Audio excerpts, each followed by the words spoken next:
Hello, everybody. Scott Golden here with the WCW Saturday Night Review here on Pro Wrestling Logic YouTube channel. And this is the December 5th, 1992 edition of WCW Saturday Night match. Series is going along quite well. Of course, this started in the month of April of the same year. We've covered about 30 of these in the year, and Too Cold Scorpio is a new guy. Big guy by the standards of today, not so big back in the day. Scorpio, of course, coming in from Japan. Scorpio joining at the most recent Clash, I believe, in November. Does a lot of aerial stuff. Been around for a few years, but this is his first national exposure on US TV, which is totally awesome. Anyway, Bob Cook, I believe, is the enhancement talent he's working with. Does a lot of arm bars, nip-ups, flip-arounds, and flip-de-doos. Scorpio, one of my favorite guys at the time. I remember being a kid and really impressed with the aerial assault of a Too Cold Scorpio. Scorpio hits the 450 splash. First time we've seen one of those, and 1, 2, 3 gets a victory there. We go off to kind of a Rex Cooper and Mustafa Saeed. Of course, Mustafa Saeed, otherwise known as Mustafa from ECW, against Johnny Gunn and Tom Zink. Zink and Gunn, a tag team for the next little while here. Of course, Johnny Gunn, new to the area, ended up being in WWF to Sal Sincere for a couple of years. Tom Brandy, aka, and then buying the Patriot gimmick and doing that on Indies for a whole bunch of years. So, basic stuff. Gunn manages hip tosses and basic maneuvers. Nothing to write home about there. Lots of good babyface stuff for the time. Wouldn't probably get over today. Zink comes in and does more of the same. Zink, of course, having more experience. They're trying to give Gunn the rub. Gunn comes in, second rope on the inside, double axe handle. Lots of double team maneuvers, and the need for me to get my phone as we will return momentarily.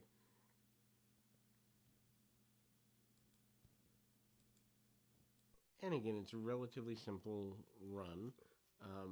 At the end of the day, it amounts to the team of Gunn and Z-Man really doing quite well as it relates to the process of, kind of making things go in their direction. They get basic double team maneuvers, which are pretty easy to execute. And at the end of the day, they are certainly in a strong position to do everything that's necessary there. We kind of see, a promo with Vinny Vegas and with Tex Slazenger and Shanghai Pierce. They promised to do basically Texas-style damage to the run. Then we see a arm wrestling tournament deal from Worldwide, including Ron Simmons as an arm wrestling champion and a world champion now, which to me was kind of goofy. The whole arm wrestling thing, tournament strength thing, I don't really necessarily feel was necessary. Barbarian beating Arn Anderson or thereabouts. It makes a lot of sense. And again, the Barbarian being a guy who's 27,000 times stronger than most people. Van Hammer, Vinny Vegas, and then Koloff being a part of it. I mean, the arm wrestling thing is kind of goofy. Van Hammer basically saying that he's going to move into being one of the top guys in the area, wearing a cowboy hat. I don't quite understand that, because he's far from a cowboy. In any event, it's unique, is the best way to say it. And certainly, without a doubt, it's there. And he's willing to do just about anything to get over. It doesn't really happen. I think he's gone sometime in 1993. I know he's there for a little bit longer anyway. Needless to say, Cactus Jack doing the bang bang thing in the middle of the ring, and he's certainly a happy enough guy there. the Italian Stallion is his opponent. The Italian Stallion who does a lot of independent stuff, but also most notably known for getting the Hardys into WWF as enhancement talents a few years later. Cactus hits some double DDTs, leg drops, and the like. Amazingly, Stallion given a little bit of offense. And that's amazing only because Cactus Jack shouldn't be giving away offense to enhancement talents at this time. Jack dives off the apron as he often is wont to do onto the concrete floor. Not a good idea, but he does what he does. And needless to say, Cactus Jack gets a victory. Cactus is still kind of lost in this run. There's going to be a team of Johnny B. Bad and Cactus Jack at the Battle Bowl at the end of December 28th to be specific, 1992. And Cactus basically says that Bad's been knocked out. He threatens to knock out his Cactus Jack. He threatens to knock out Scotty Flamingo. And away we go. We go to a control center type deal with Jim Ross about Starrcade. Lots of stuff there.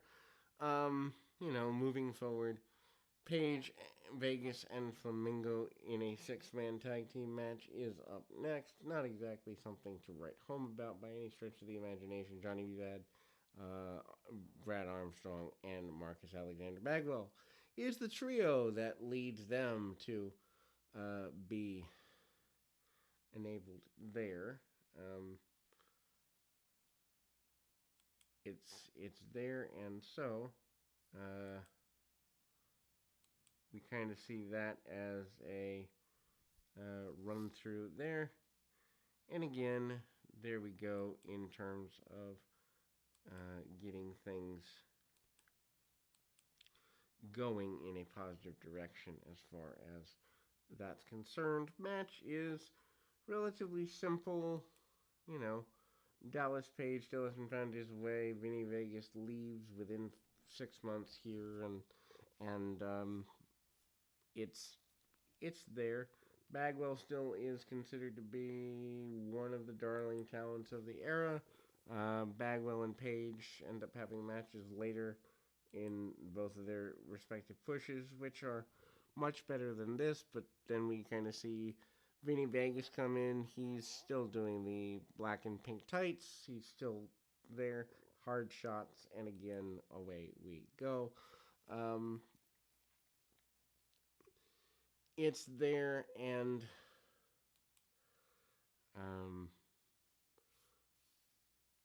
big gut wrench suplex by Vegas, and a couple of things. Hard shots by Vinny Vegas, and we are there, and again we go kind of through. Dallas Page trying to cinch up on his man, trying to go in a positive direction, doesn't get everything he wants in that area, but sends the adversaries out to the floor. Johnny Polo and Johnny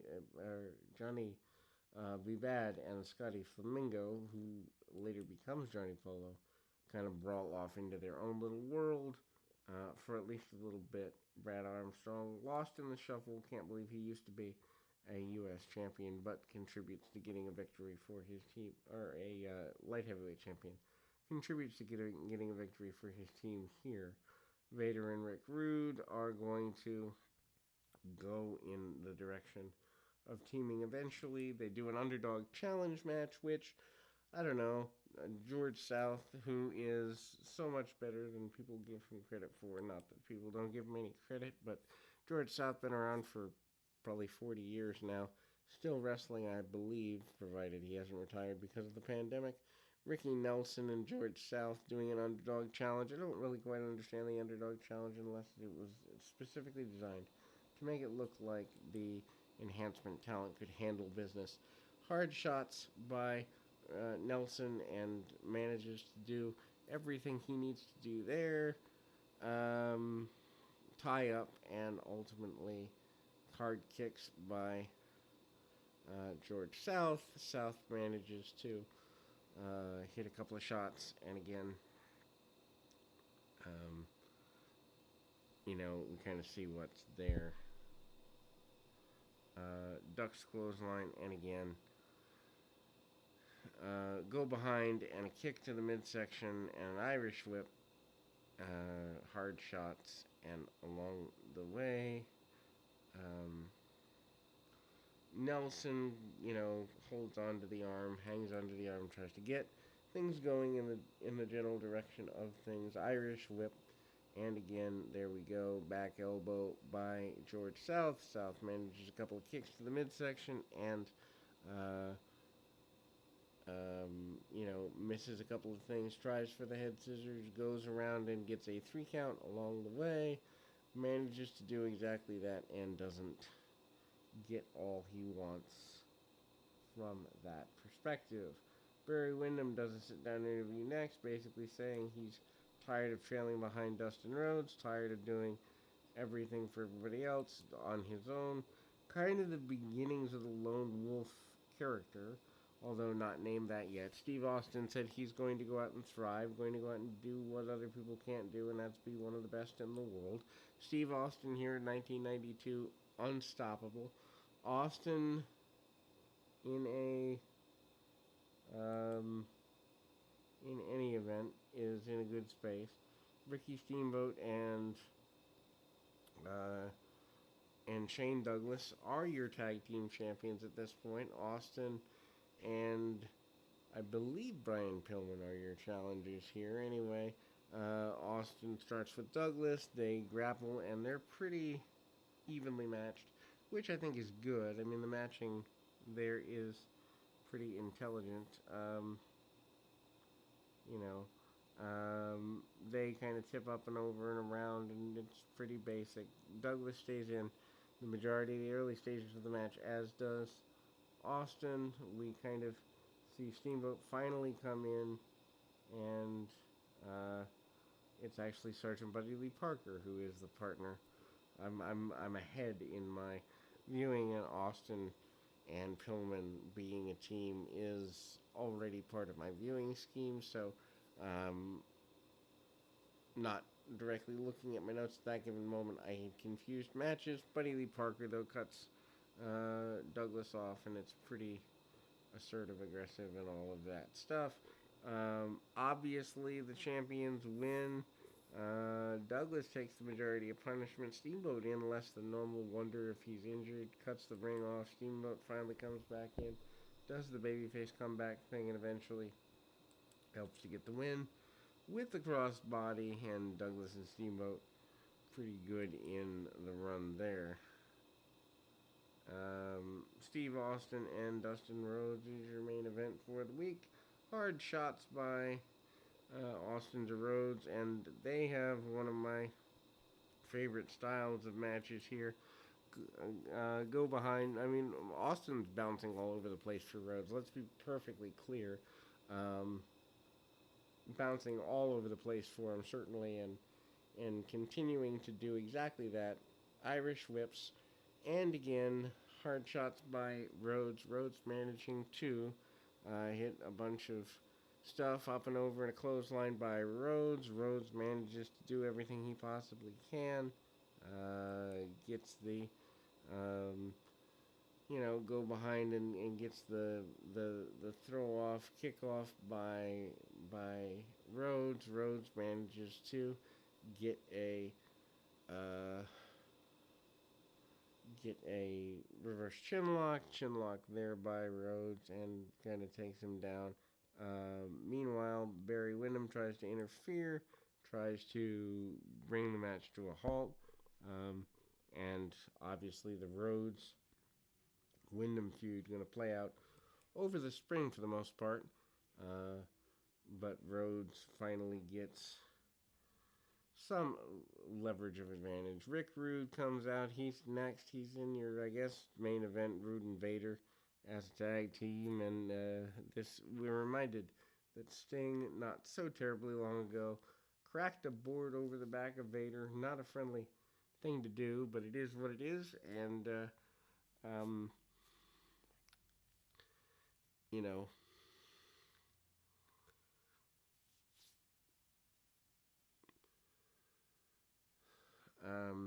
Sting and Ron Simmons, I believe, are the team that they are facing. Sting, again, the top WCW babyface for the entire run of the company, really. I mean, Hogan, you could argue from 94, 95, but not exactly there.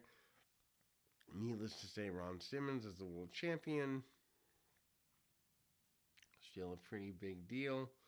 Simmons manages some power, and again, we're plugging along towards Rude versus Simmons for the main event of Starrcade, which doesn't end up happening, and it's a few weeks later, so he must have gotten injured. Either this was taped well in advance, or he gets injured a couple of days before the pay-per-view. Needless to say, Sting comes in and backs up Simmons for a bit. Decent match, worth going out of your way to see, just in terms of the square off. Simmons looks good.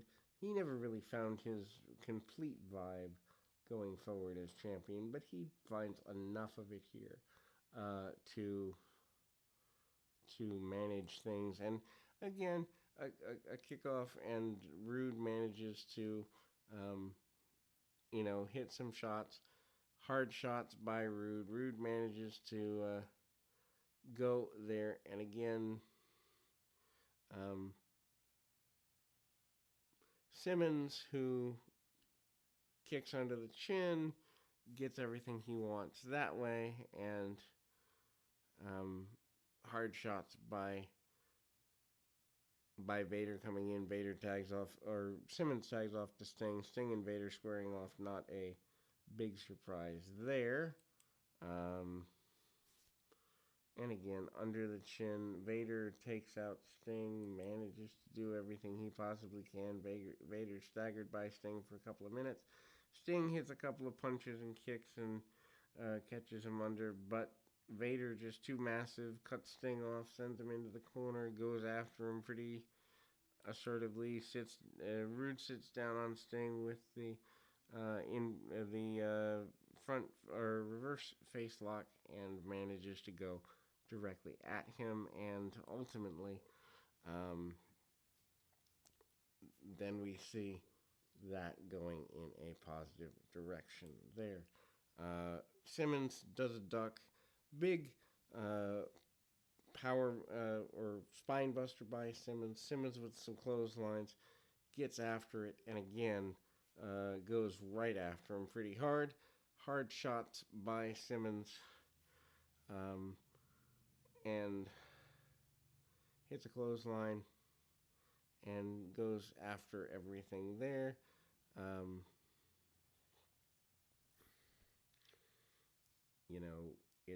It's pretty aggressive, and Sting manages to pull Vader off of Simmons. That doesn't end well. Harley Race, who is managing Vader at the time, is up on the apron. He takes a couple of shots that many people don't think he should take at his advanced age and after his hip and all that stuff. Sting and Vader go to the outside, and there is about 2 minutes left in the program. Rude's on the top rope. Rude manages to hit a knee to the chest of Ron Simmons and tries to pin him as the referee is distracted by what's going on with Vader and Sting at ringside. Hard shots there. Vader manages to do just about everything he can and manages to get things going in a Rude Awakening style, and 3 count along the way by the winner. Rick Rude and Vader win the contest, and we close for this particular edition. Hopefully it's been enjoyable for you. Till next time, keep your feet on the ground, your mind in the moment. Till next time, everybody.